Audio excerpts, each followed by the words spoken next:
Ladies and gentlemen, children of all ages. If you follow basketball, you know Chilltown Hoops. So this is really good right here. Good evening, ladies and gentlemen, boys and girls all over the world. Y'all know what time it is when you see me. It is Chilltown Hoops. Here on YouTube, we talk pro basketball, the good, the bad, the indifferent. We accept everything here except nonsense. And what was some nonsense? Was it nonsense a couple of days ago when we witnessed the Oklahoma City Thunder just dismantle Minnesota? Was it nonsense to say that the series was over? Was it nonsense to say, what up, Church? What's up, Chuck? Was it nonsense to say when we saw the Indiana Pacers didn't win one game, won both of those games in New York City? Was it nonsense to say we ain't coming back to New York City? When I think about teams who've had the home floor and have dropped the first two games at home and came back and won, it's a very small sample size. The Bulls did it. Not the Bulls, I'm sorry.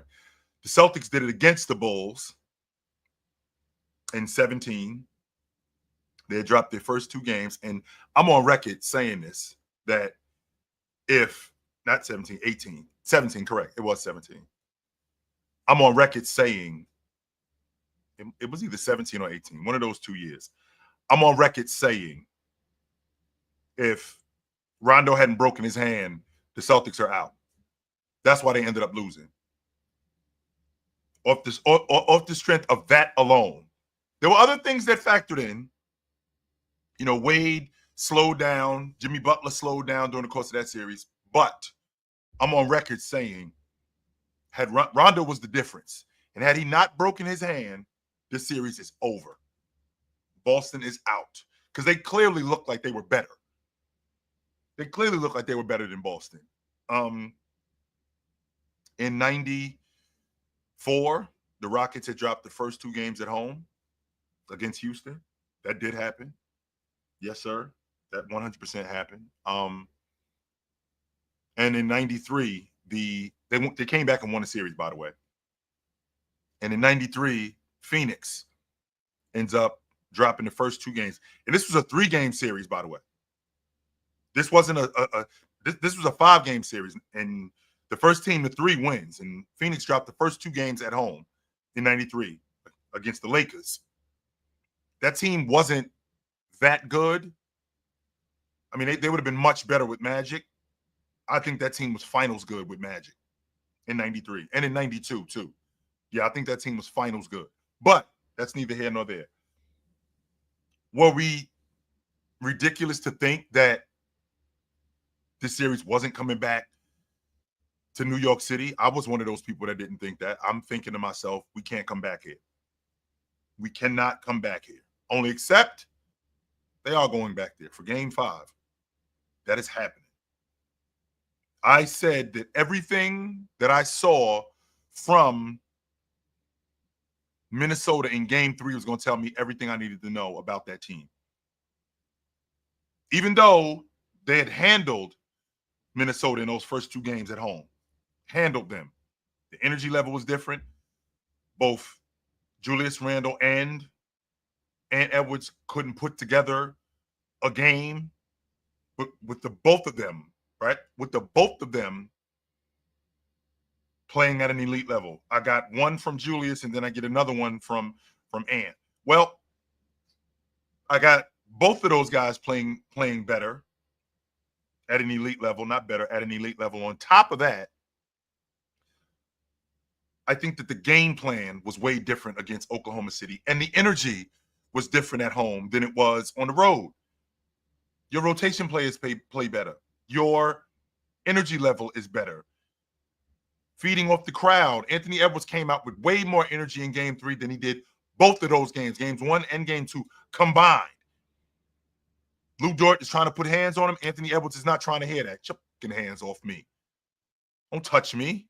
He's not trying to hear none of that, which I'm loving that. And the reason why I'm digging that is off the strength that they showed that this was going to be a series. I saw that in 2006 with the Miami Heat. playing against Dallas in the NBA Finals. After those first two games, the Heat were written off. This series is a wrap. This series is a wrap.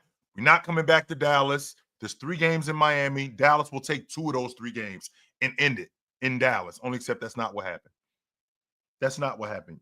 Being at home, the energy changes. And I would have thought that was the case, because that was definitely the case for Minnesota.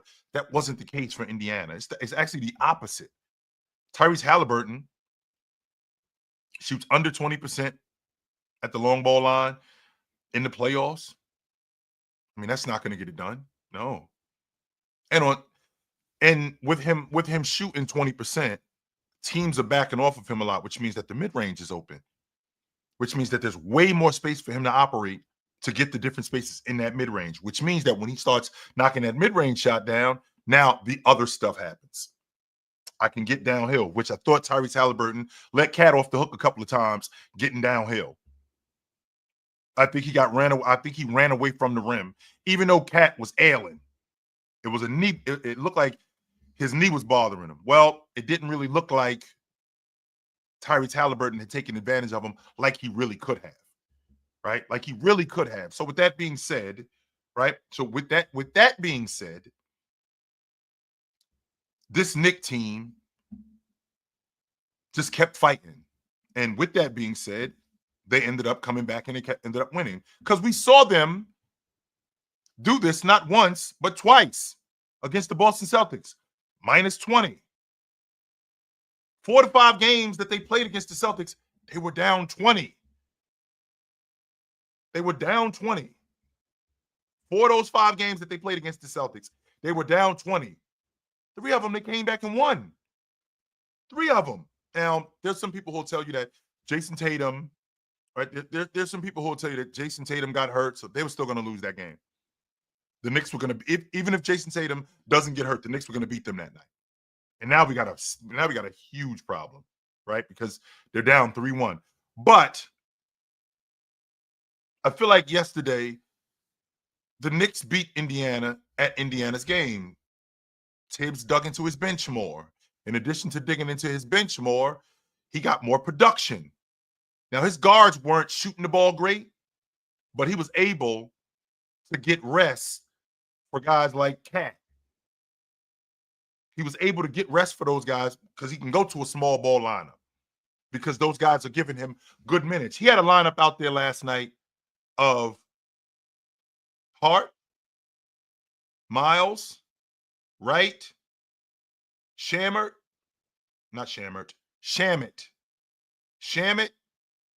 and Mitch. That was the 5 that he had out there last night.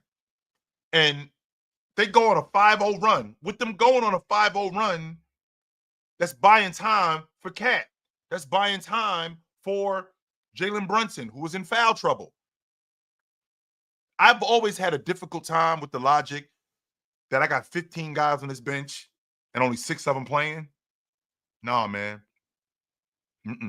Especially when you're trying to win the NBA championship. The teams that I've seen over the course of my lifetime have dug deep into their bench.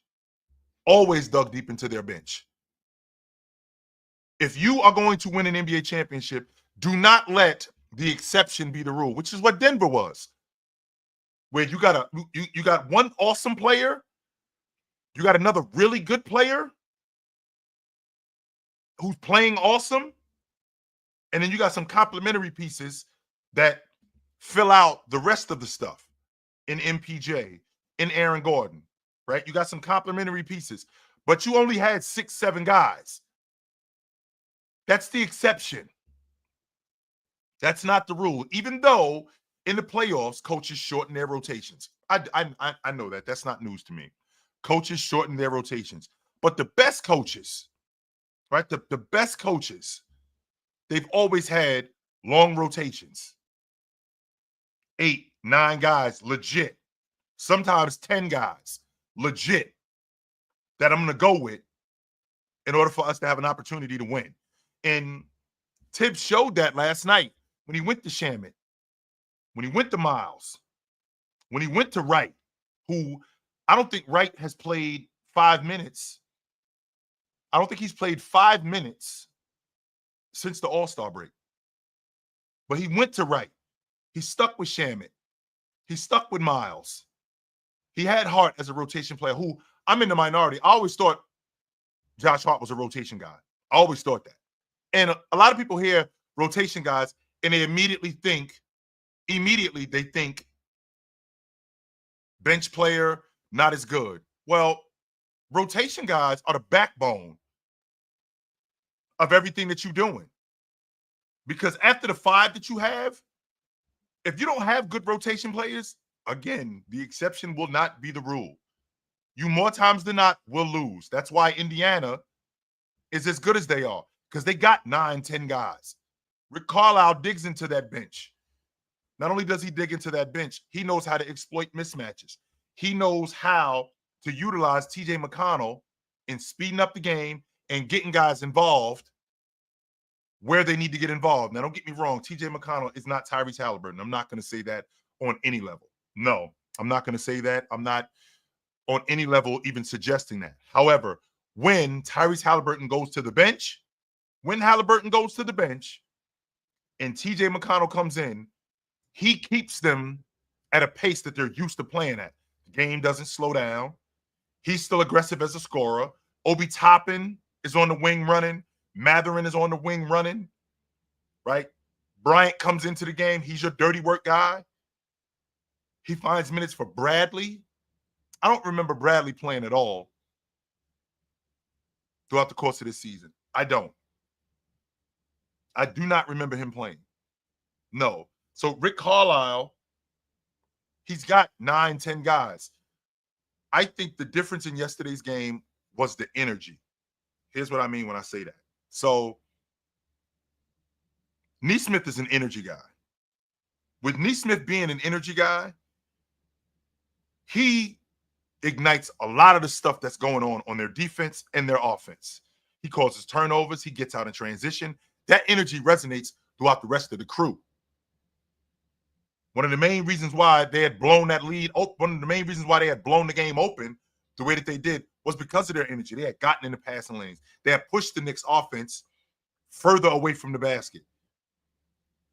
They were making the Knicks play defense also, which was also disrupting their offense. Like when it's one pass shot, I think you let teams off the hook when you do that. Indiana wasn't doing that.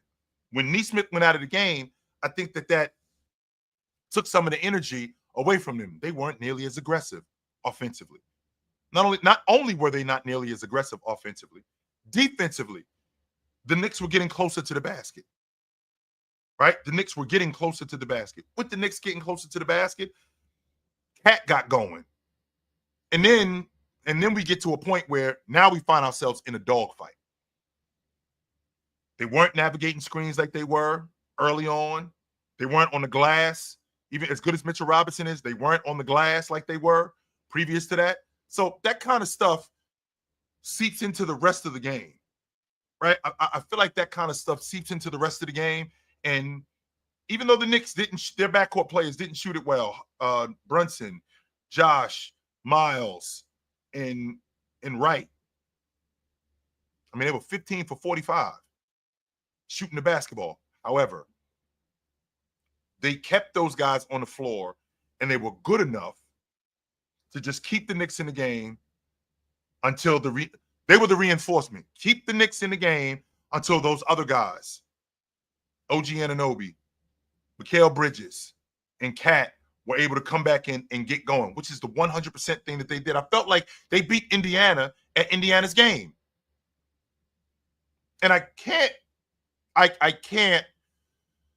say this enough, that them sweeping the Knicks is horrible for business. It's terrible for business. Adam Silver was watching that first half 20-point game thinking to himself, you guys are killing me. Indiana cannot walk by these guys in 4 games. This is awful for business. Awful. Because the finals don't start for at least another week. June 1st is next Sunday. The finals don't start till like the 5th. If this series is over tomorrow, You telling me that you telling me that the Indiana Pacers would have had an entire week and a half off, and the Knicks are out? So now I gotta. So now I have to. So now I gotta promote Indiana, Oklahoma City, Indiana, Minnesota, which I do think that I do think that it's going to sell some tickets. I'm not going to argue that. I'm not that I'm not going to argue. I do think it's going to sell some tickets. However, to have the Indiana Pacers walk by the Knicks in 4 or 5 games, in addition to them walking by them 4 or 5 games, to have Oklahoma City handle Minnesota in 5 games or 4 games, that's terrible for business. Because the fan interest, peace, God, the fan interest isn't there like it used to be. No, the fan interest is not there. Because they saw Indiana smoke these dudes in 4 games. They saw Oklahoma City mop these dudes in 4 games. It's like, give me a break. Like, do I really want to watch the finals? Which don't happen, by the way, which doesn't happen for 10 more days. So I have no basketball. This is awful for business. So Adam Silver is loving life off the strength that Indiana lost last night and off the strength that Minnesota won at home, because we need this series to be extended as much as possible. As much as possible, we need this series extended. So I thought that Indiana got beat at their own game. This is a team that thrives on playing fast. This is a team that's motivated by defense and motivated by being physical. I feel like the Knicks were much more physical. I felt like Cat took advantage as a big of Miles Turner. I felt like Cat, who, by the way, wasn't very good. He wasn't very good up until that point. Up until the 4th quarter, I was talking about Cat like I was talking about Julius Randle. I was like, the way y'all treated Julius Randle, that better be the same energy for Cat. The same energy. Toss posters down, trade Julius Randle. I was feeling the same way. I felt the exact same way. So when Cat became more aggressive, more physical, the game started to turn in the 4th quarter. They went to him more. Turner is now closing out on Cat. Cat is taking him to the rim and being a lot more physical with him. Way more physical with him than he was in the 1st and 2nd quarter. Way more. Way more physical with him than he was in the 2nd quarter and in the 3rd quarter. Getting to the rim. Miles Turner is closing out on him weak. Then he's closing out on him too far. Cat's blowing right by him. He's giving him way too much room at the long ball line. And that means the pickup point should be earlier. The pickup, you have to do your work a lot earlier with Cat, because Cat will crack the long ball from the logo and hit it. At 6'10", he'll do that and be effective. Meanwhile, Miles Turner is in the paint. He's picking up Cat when Cat almost gets to the 3-point line and he's got the ball. By that time, it's too late. And then Cat has made 1 or 2 of them. And now Miles Turner is racing out to him. He gives him a shot fake, gets right downhill, gets right to the rim. And now he's not only is he scoring at the rim with the weak hand, he's dunking on him. I mean, that's a momentum changer. That's huge. So I say that to say, I say that to say that the Knicks beat Indiana at their own game. I think Indiana's going to make the necessary adjustments to stay more aggressive, to keep that energy that they had in the 1st quarter and in the 2nd quarter, because I feel like at the end of that half, the Knicks had the momentum going into halftime, even though they were down 14. I felt like they had the momentum going into the half. They 100% had the momentum. They were up 20. The Knicks go on a 7-0. The Knicks go on a 6-0 run. 21. I'm sorry. The Knicks go on a 7-0 run to end the half, and now we got the momentum. And the lead shrinks from 14 to 8 when we get in the second half. That's a momentum changer. No doubt about that. So I feel like the energy that the Pacers had in Madison Square Garden and when Neesmith was on the floor, they got to keep that same energy. They have to find it and keep it. Minnesota, on the other hand, this whole thing starts with Ant. Ant comes out with that low level of energy. You see what happens. They get smoked, right? They get smoked in that game one. And then that spills over to game two, even though he came out with a little bit more energy, that affected Julius Randle. But then we get home and Ant's full of energy. And it's resonated throughout the crew. I can see how much more energized Mike Conley is. How much more ready Jaden McDaniels is. I think he gave Shea a little bit more space to operate because Jaden McDaniels is a very good. I'll take that back. Let me rephrase that. Jaden McDaniels is an elite on-ball defender. Elite. I don't think he's a good on-ball defender. I think he's elite. And I think that he used that. I feel like he uses that against SGA, but everything doesn't work against everybody. Not everything. And I think one of the things that helped him was the pickup point was further back. I'm going to live with Shea shooting threes. I'll live with that. But I can't let him get ahead of steam, right? So I might not pick him up full court. I might not pick him up when he crosses half court, but I might pick him up at the break. So when he's trying to get ahead of steam, I can slow that down. And legally, I can slow that down. I'm not slowing him down by bumping him and he's flopping. No, I'm bumping him legally to slow him down, to get in front of him. And it's working. 100% it's working. That double drag action that they ran in game one, in game two, that double drag action with Alexander Walker and Rudy coming behind him to set the screen. You got a DHO and a screen, and then you got Rudy coming right behind to set another screen. That's double drag action. When you have that, and I got Ant, who's much better with his weak hand off the dribble than he is with his strong hand. From what I've seen, he looks much better going left pulling up than he does going right pulling up. And with that being said, when you run that double drag action, and I got Ant at the long ball line open, and he sees one or he sees two go in, now we got the defense getting pulled up.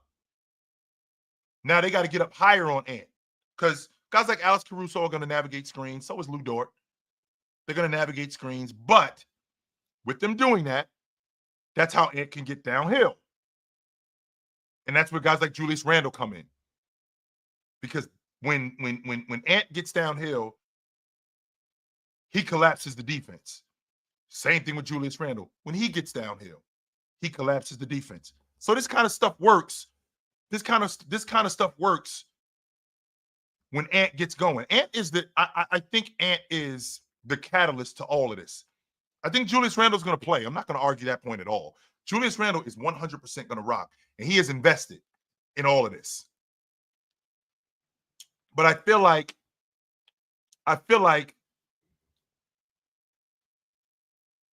Ant is the guy that's going to push them over the top. I feel like everything that I saw from them on Sunday tells me what type of team this is. This is a team that thrives off energy. This is a team that's definitely got fight in them. That's what this team is. This is a team that thrives off energy. This is a team that has fight in them. This is a team that can run their offense, can stay in their action. There are things that they have to go away from, like that short roll action between DiVincenzo and Rudy. No. Just like that short roll action between Ant and Rudy. No. That's not going to work. No. That's not going to work at all. Rudy is great around the rim. That's where Rudy is the best. Around the rim, throwing him lobs, dump offs to him where it's a catch and score. He's the best. He's one of the best in the league at that. One of the best in the league at that. And I love that about him. So, and since we're on the subject of best in the league, I mean, the All-Pro team came out. The All-Pro team came out over the weekend, and I was correct on my first team, right? So, with me being correct on my first team, I noted that fifth spot could have gone to other people. I thought it was Donovan Mitchell before the season started. I thought that there was a fight between both him and Anthony Edwards. I thought that there was a fight between him and Anthony Edwards when Cleveland went on that West Coast road trip and they dropped 4 straight, and Donovan Mitchell just sucked. He'll tell you that himself. He was awful. And I thought that at that point, I felt like Anthony Edwards could have edged him. But Donovan Mitchell was able to get it back together. And in addition to him getting it back together, that Cleveland team got it back together. And he was able to edge Anthony Edwards. But I thought it was between those two guys. That second team, I didn't have Curry. I did not have Curry on that second team. I had Cat in Curry's spot. And I said this earlier to the guys, and you guys, they basically jumped me when I said this in February. I want to say in either February or March when I said, I think Evan Mobley's an All-Pro. I think Evan Mobley's an All-Pro. And then we went down which team. Then we went down which teams he could be on. I originally thought he was third team, but then I started watching him more. Then I was already watching him anyway throughout the course of the season. But then I was watching how much he was affecting the game more. And I watched how much better he was than he was last year. I was like, Evan Mobley's a second team All-Pro. Yes, sir. Second team All-Pro. The third team, I got that completely wrong. Well, not completely. I got 1 of the 5 guys right. And that was Cade Cunningham. So on the first team, the four usual suspects, which was Joker, Giannis, SGA, Jason Tatum, those 4 guys were legit, right? Those 4 guys were legit. And in the fifth guy, I thought it was Donovan Mitchell. Turns out it was Donovan Mitchell. On the second team, it was Brunson, Curry, Ant, James, Mobley. Take Curry off, because I had Curry on the third team, right? I had Curry on the third team. So take Curry off and put Cat on the third. Put Cat on that second team. That's where I had him at, right? So with that, then you get to the third team.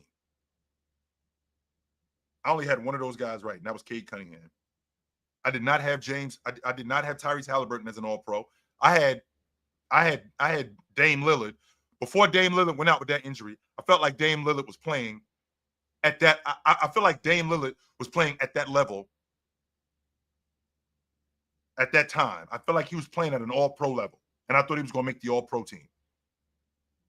James Harden, I think that was Trey. I had Trae Young in that spot. Cat, I had him moved up to second team. Cat spot on third team. That was Triple J's spot. And I didn't even consider J-Dub, which I'm out of line for that. If I'm keeping it a being with you, I'm 100% out of line for that, because I'm thinking about how many teams have won 68 games or 69 games. 72 Lakers did. The Bulls did. The Celtics did in 73. They won 68 games. Both Havlicek and Dave Cowens were all pros that year. The Bulls did in 97. They won 69 games. Both Scottie and Jordan were all pros that year. The Warriors did in 16, where they had 3 guys make the All-Pro team that year. So I'm thinking to myself, how could I not have J-Dub? Even though there was a point throughout the season where I thought J-Dub was a first-team All-League defender. I didn't think he was a good defender. I thought he was a first-team All-League defender. And for me to be surprised that he made the the all-league defensive team was bugged out to me because I was like, wait a minute, you already had him on the all-league defensive team anyway. You did not have him on the all-pro team. I did think that he would get votes. I didn't think that he would be on the all-pro team, though. I did not think that. On that third team, I had Cade, Dame, and Cade, Dame, Trey, Triple J, Curry. That's who I had on that third team. So I thought that was quite interesting, but I don't, to be honest with you, I don't really have that much of an issue with the all-pro teams. I don't think that there was anybody that I looked at and was like, wow, I can't believe he got in. There's no reason for me to think that J-Dub, even if he wasn't all-pro, which he turned out to be an all-pro, there's no reason for me to think that, well, how did he become an all-pro? He 100% was good enough to be an all-pro. 100% he was. No doubt about that. So I think they got it right. And this helps Memphis. And the reason why this helps Memphis with Triple J not being an all-pro, right? This helps Memphis off the strength that they don't have to pay him the Supermax now. They don't have to pay him the Supermax. And now that frees up a lot of money for them to, one, either go in a different direction, or not just go in a different direction, but sign other guys. I know G.G. Jackson was coming off that injury, so I'm gonna take this year as a wash. Brandon Clark actually came back, right? Not just Brandon Clark, but you got these guys still on rook deals, right? You got these guys still on rook deals, and with these guys still on rook deals, you got some time, right? I feel like you got some time to stretch this out. So this really helps Memphis. Really helps Memphis. So they don't have to pay Triple J. They don't have to pay Triple J the max. So I think that's great. I do. I think that's great. This is also a space where this can be bad too, because so we clear, SGA ends up winning the league MVP. He's up for an extension next year at as much as $76 million. In addition to him being up for an extension, J-Dub comes off his rook deal is up next year. He made the all-pro team. So he's up for a significant raise. This wouldn't be a big deal in Miami, Los Angeles, New York, or even Boston. This is Oklahoma City. So things get expensive real fast, right? Things get expensive real fast. And because they get expensive real fast, that's why you got to win when you have that window. So I look at Oklahoma City, and I feel like this is the year that they have to do it. Because after next year, man, it's going to get real tricky. After next year, it gets really tricky. So I'm interested to see how this works. Because again, with a guy not making an all-pro team, that helps your salary cap. But also with a guy making an all-pro team, that can throw a monkey wrench in what you're trying to do.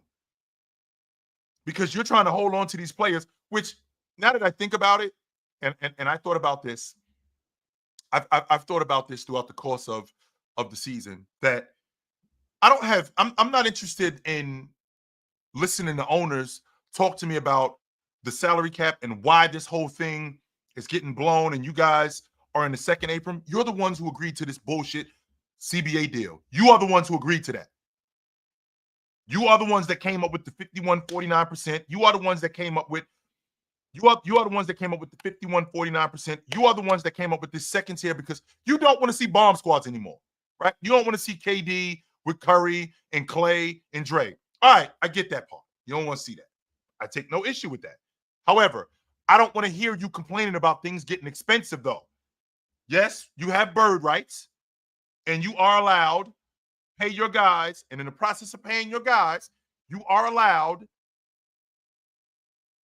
for that guy to only take up 35% of the cap.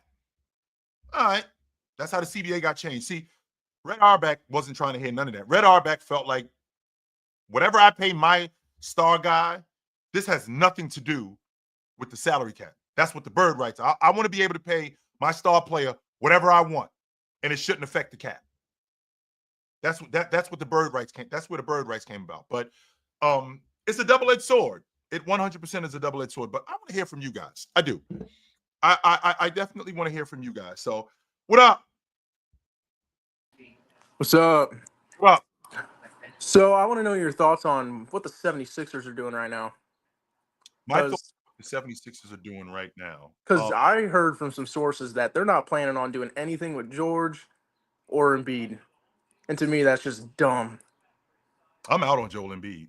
Oh, I am too, but I'm not on that squad if they're going to keep them all.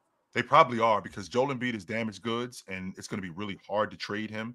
Same thing with Paul George. I mean, he's got, I believe, 160 more million left on a 3-year deal. Oh my goodness. It's going to be hard. It's going to be really hard to move him. That's but so ugly. What I'm doing. The only way you can find out is you got to pick up the telephone. You got to call people, and the reason, and find out, check people's temperature on Paul George. Even if you got to get a third team involved, that's not a problem. Same thing with Joel Embiid, because I think that you've maximized everything that you're going to get at him. He's damaged goods. As good as Joel Embiid is, and I mean, I'm one of those people who, when Joel Embiid was coming out of college, I thought I had him pegged like the next Olajuwon. I thought he was that good. I didn't know he was made of glass, though. I did not know that. Yeah, but if they're gonna keep their third overall pick, I mean, at this point, why not call up Phoenix, ask for KD, throw in that third pick? You don't think so? If they're gonna keep that squad together, you might as well grab something else. It's gonna be a disaster. It will be a disaster, but you might as well. Like, so you just want to sell tickets?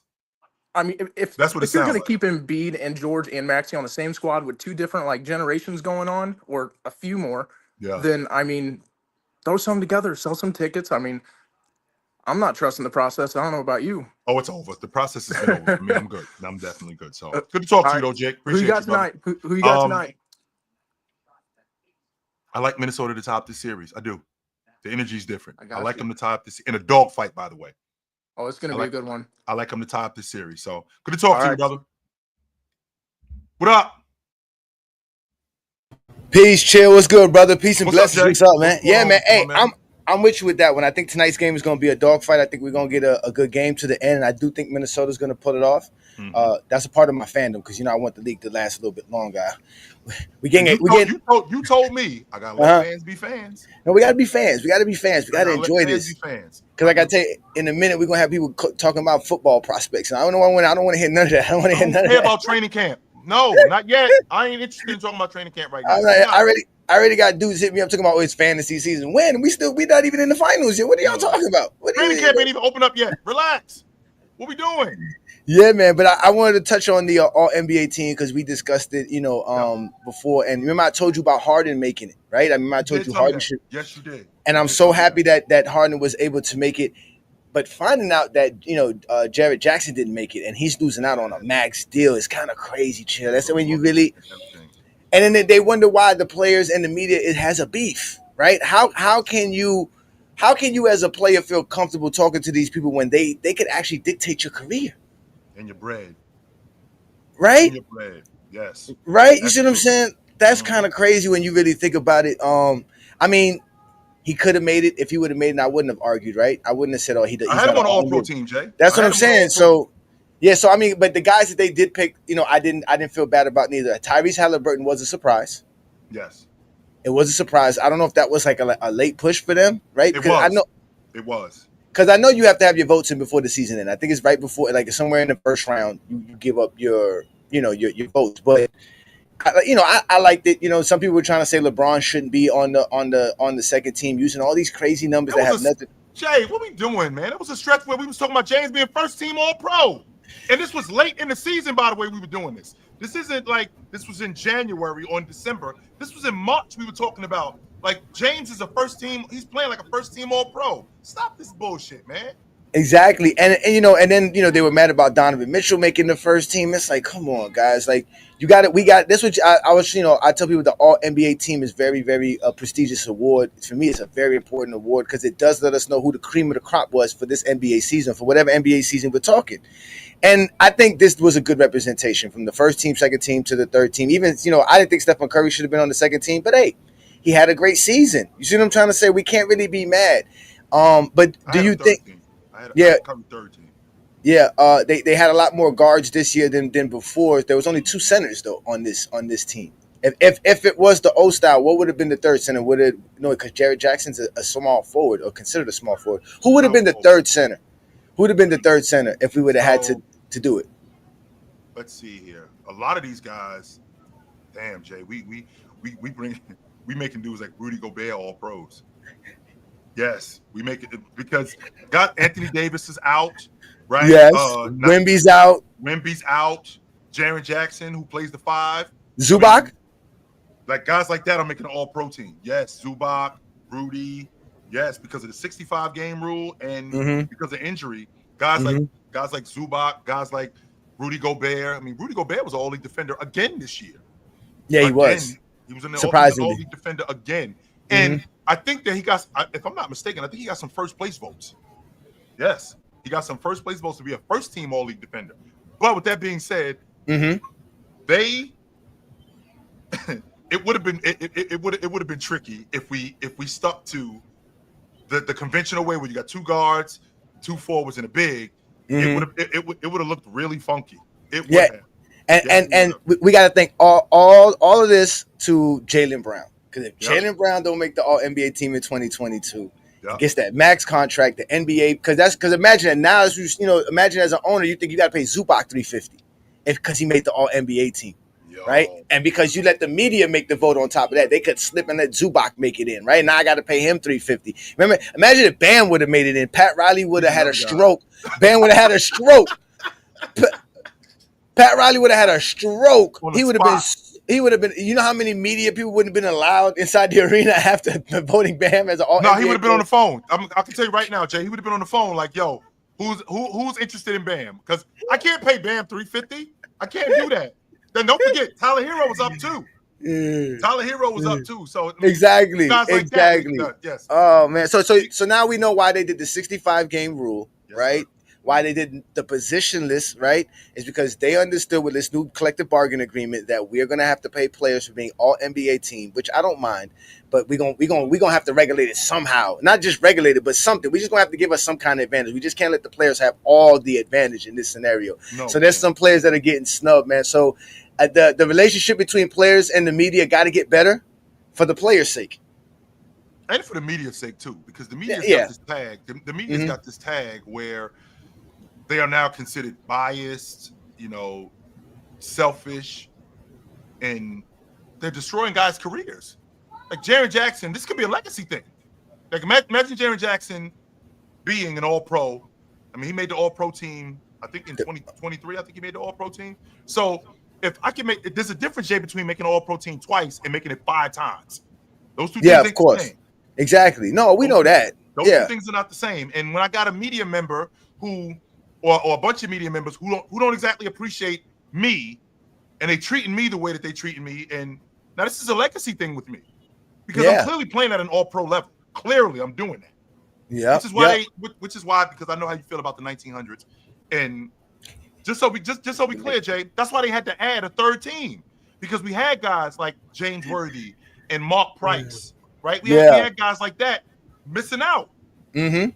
But they did make it before. If I'm correct, Mark Price made a couple. You know what I'm saying? Guys like Reggie only made a couple, right? So, again, it is a prestigious honor, and I like the media getting it. But I think with how, because remember back then the media wasn't a big thing.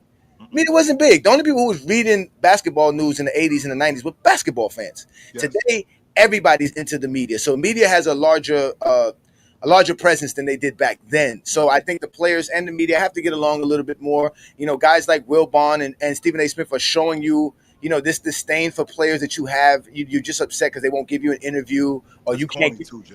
You know what I'm saying? Like, you can tell, like, you're mad because of silly stuff like that. Like, you know what I'm saying? Because these are younger dudes who are doing their own thing. They're making their money, and they really don't need the media like the guys back then needed the media. But now you do, because guess what? You just lost 200, JJ. So you better start smiling when Monica McNutt and them show up, and when all these people start showing up. How you doing? What's going on, lady? How are you, Monica? So now I gotta start playing. Not to say you need any extra tidbits to smile at Monica McNutt, but you know what I'm saying? But I'm just saying, when you got all these people like the Bill Simmons, all these guys, man, that have the votes, and like they said, even the Nick Wright, because I think Nick Wright does get a vote in some capacity. If he does, because I know like guys like Swiper, right? Swiper gets the vote, right? Swiper is media accredited. I try to reach out to the brother too for him to help us understand a little bit more about it. So if you can get in touch with him, tell him that I'm still interested in having him come on as a special guest to tell us how that works. But anyways, brother, let's get ready for tonight's game. Great show. Sir. Looking forward to it, and I'm looking forward to subscribe to your TikTok, brother. So, thanks, brother. You know where to find me at. Out. Yeah, man. Peace and blessings. What up? Now, let's get something out of the way right quick. These all NBA teams, we all know what's what. We all know what's to do. What do we know, Lee? Because this kind of shit, I don't like this. I don't like to speak in you don't like to speaking in code shit. Yeah. What do we know, Lee? What do we know? What do we know? The fact that the Memphis Grizzlies basically nosedived from 2 to 8 in a matter of a week. What was it? I don't know. Less than a month. They went from second place to being in the play-in tournament. Being in the play-in tournament, That's and correct. Triple J was reduced to being second team on defense when he was a defensive player, decoy candidate, right up there with Evan Mobley entire year. That was going on. The entire year that was going on. 100%. The only real case that could put him out of that is the fact that Draymond politicked for Defensive Player of the Year on his own podcast. Hey, Leaf, hold on. Stop right there.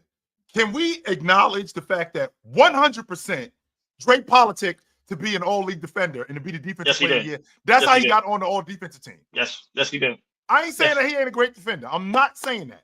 But he 100% politicked that. This year, he politicked that. I just want to make sure that I ain't absolutely. No, you're not bugging out. Now you might get a little angry at this, but as far as Spider being on first team, I mean, I didn't have him there. Yep. I had him at second team. I definitely didn't have LeBron and Steph at second team. I don't know how they asses got there, bro. Like, they belong on third everything. Just put them motherfuckers in third. Just keep them there forever. I thought James played. I thought James played at a first team all level, all pro level, but I didn't think Curry was that good. I didn't. No, I didn't think. I thought LeBron played at a first team all level for maybe about 2 weeks, and that was it. That's it. Like, that's it. That's it. The entire. But before Luka got there, bro, like, he was 3 at best, or not making it at best. So I mean, I'm not finna go into it. But you are right about the money. In terms of, if Bam Adebayo made Johnny said it, if Bam Adebayo made all NBA team, Pat Riley was probably gonna retire indefinitely. He was gonna be I'm on the phone like, yo, listen, yeah, I got Bam Adebayo. Listen, what are you interested in? What do you want for Bam? Because I'm not paying him no $350 million. I'm not paying him $350 million. I'm pretty sure the Memphis Grizzlies feel the same way about Triple J, which is kind of made their process a little bit easier for us. So they probably maybe give him the $250 and he'll split. But it is what it is now. As far as the upcoming season goes, I don't even think they're going that far, to be honest with you. I don't think they're going to 250 with Triple J. I'd be surprised. So they let him go. They let him go and get paid. They like, yo, you can get paid somewhere else. You ain't getting no money from us. I think that they'll go over 200. I think they'll go to 220, maybe 230. I don't think they're going to 250. Nah, yeah. I don't think they're doing that. Mm-mm. Yeah, I mean, well, nope. I probably maybe 200 some change. I'll give him that. But if I may get disgusting a little bit about these 2 games, for me personally, I want these series to be over. Damn the hell with the NBA. Then they don't care about these teams. Let's be honest, man. Like they don't care about OKC. No, they don't. No, they don't. No, they don't. I'm not convinced that they care about these teams. They don't. They're just using them for money, and they're just using them to extend the series, bro. Like OKC, Well, I saw the MVP of the season laughing after Game 3, bro. And listen, I know. Mm-hmm. I know what that means. So it's like, oh, y'all hype when y'all up. Okay, all right, cool. Because there's no way Minnesota's 40 points better than the Oklahoma City Thunder, bro. Like, come on, man. I don't think Minnesota thinks that they 40 points better than them. I don't think Minnesota thinks that they're better than OKC. No, I do think that they think that. That I do think. I think they think they're better than Oklahoma City. That's why this is turned into a series. The energy just different, and not only is the energy different, the atmosphere is different. Ant's playing different. Not only is Ant playing different, I think the schemes that they run. I mean, it's still the same. It's still a lot of the same stuff. Double drag, not just double drag, but down screens, curl cuts, isolations with Julius Randle, speeding up the game, corner kicks. They still run the same stuff that they I feel like they still run the same stuff that they ran against the Warriors, against the Lakers. I just think that the energy level was different when they came home. Way different. The energy level was way different when they came home. Now, as far as OKC, I don't expect them to have another blunder like they had in Game 3. Absolutely not.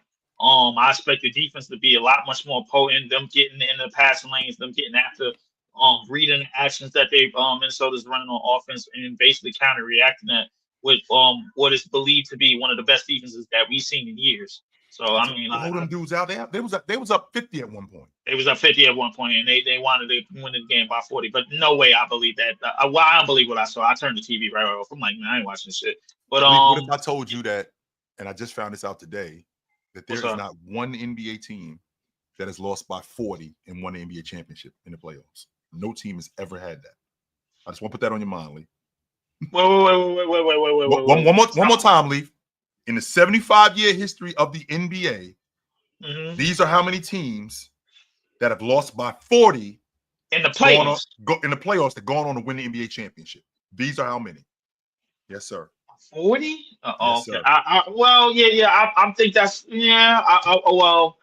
I think 40 is a bit of a stretch, man. But I mean, OKC was probably on crowd control. I don't know, man. I don't know what it was during that game. But as far as yesterday's game, last night was a total complete accident. It was a total complete accident. There's no way I believe that the Knickerbombers are going to survive with two of their best players having 5 fouls in no way in surviving that game. There's no way that's happening again.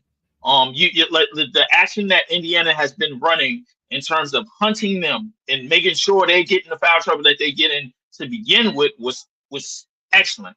I don't know why it didn't continue as the game went on. I don't know why it didn't resurface when Cat got in the game. The second that Cat got in the game, they intended supposed to be up and be like, yo, his ass got 5 fouls in this season and these fans' dreams of letting the series extend them. Like, make them watch the WNBA. F it, man. Like, the hell with it. It's the WNBA game on every day. Basketball is basketball. We don't need the NBA right now. We don't.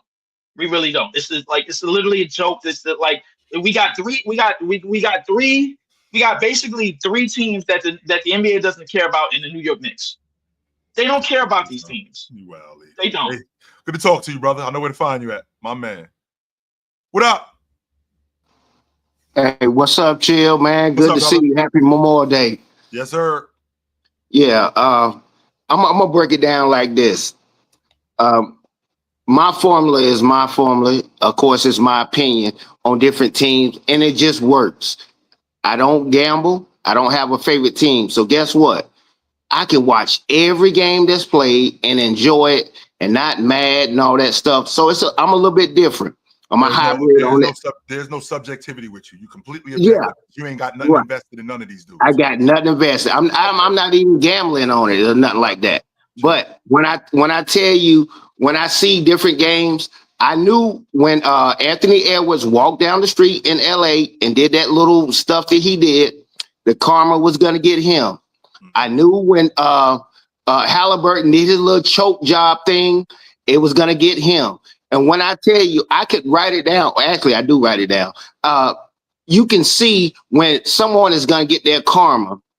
I don't like the Knicks or the Indiana Pacers, but at the end of the day, I still can enjoy the game, and they both got things going on. I don't know where it's gonna go, but I can definitely tell you. My girl sitting right here, she can tell you, like, how do you know this? I'm like, some things just come to you.